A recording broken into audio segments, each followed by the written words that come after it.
నమస్తే, welcome to Olga news. తెలంగాణలో BJP గెలిచే సీట్లు ఎన్ని?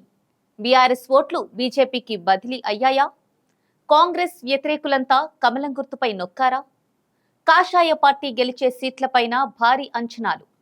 చాలా చోట్ల బీఆర్ఎస్ ఓట్లు బీజేపీకి పడ్డాయనే టాక్. తెలంగాణలో బీజేపీ ఎన్ని సీట్లు గెలుచుకుంటుంది? గత ఎన్నికల్లో గెలిచిన స్థానాలను మించి సాధిస్తుందా? డబుల్ డిజిట్ సాధిస్తామన్న కమలనాథుల కలలు నిజమవుతాయా?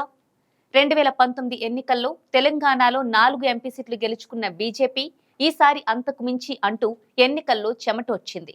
2019లో గెలిచిన 4 సీట్లకు అదనంగా ఎన్ని గెలిచినా బోనస్ గా వచ్చినట్లేనని బీజేపీ నేతలు భావిస్తున్నారు. డబుల్ డిజిట్ సాధిస్తామని కాషాయ నేతలు చెప్పినా 6 నుంచి 8 సీట్లు తప్పనిసరిగా గెలవాలని లక్ష్యంగా పెట్టుకున్నారట. అయితే పోలింగ్ సరళి, పార్టీ శ్రేణుల నుంచి అందుతున్న నివేదికల తర్వాత బీజేపీ డబుల్ డిజిట్ సీట్లు సాధిస్తుందనే నమ్మకం పార్టీ నేతల్లో పెరిగిందట. కమలనాథులు అధిక సీట్లపై ఆశలు పెట్టుకోవడానికి బలమైన కారణము ఉంది. అసెంబ్లీ ఎన్నికల్లో బీఆర్ఎస్ ఓటమితో కాంగ్రెస్, బీజేపీల మధ్య పార్లమెంటు ఎన్నికల పోరు జరిగింది. ఈ క్రమంలోనే చాలా నియోజకవర్గాల్లో బీఆర్ఎస్ ఓట్లన్నీ బీజేపీకి బదిలీ అయ్యాయనే ప్రచారం జరుగుతోంది. అందుకే అధిక సీట్లు సాధిస్తామనే ధీమాతో బీజేపీ ఉందట.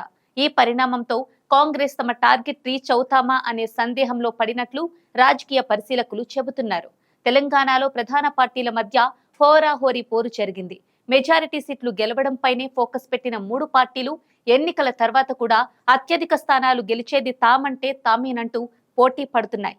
ఈ క్రమంలోనే ఈసారి బీజేపీ గెలిచే సీట్లపైన భారీ అంచనాలు కనిపిస్తున్నాయి. కాంగ్రెస్, బీజేపీ మధ్య 1-2 సీట్ల వ్యత్యాసమే ఉంటుందని సెఫాలజిస్టులు చెబుతున్నారు. బీఆర్ఎస్ 1 లేదా 0 స్థానానికి పరిమితమే అని లెక్కలు కడుతున్నారు. బీజేపీకి గ్రామీణ ప్రాంతాల్లో పెద్దగా బలం లేదు. కానీ జరిగింది లోక్సభ ఎన్నికలు కావడం, మళ్లీ మోదీని అధికారంలోకి వస్తారన్న అంచనాలతో ఓటర్లు బీజేపీ వైపు మొగ్గు చూపినట్లు తెలుస్తోంది.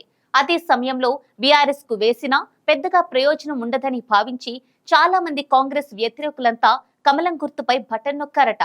బీఆర్ఎస్ అధినేత కేసీఆర్ ను సీఎం రేవంత్ టార్గెట్ చేయడంతో ఎలాగైనా కాంగ్రెస్ ను ఓడించాలనుకున్న బీఆర్ఎస్ శ్రేణులు తమ ఓట్లను బీజేపీకి వేయడంతో పాటు పార్టీ కార్యకర్తలు, అభిమానులతోనూ బీజేపీకి ఓటు వేయించారనే ప్రచారం జోరుగా సాగుతోంది.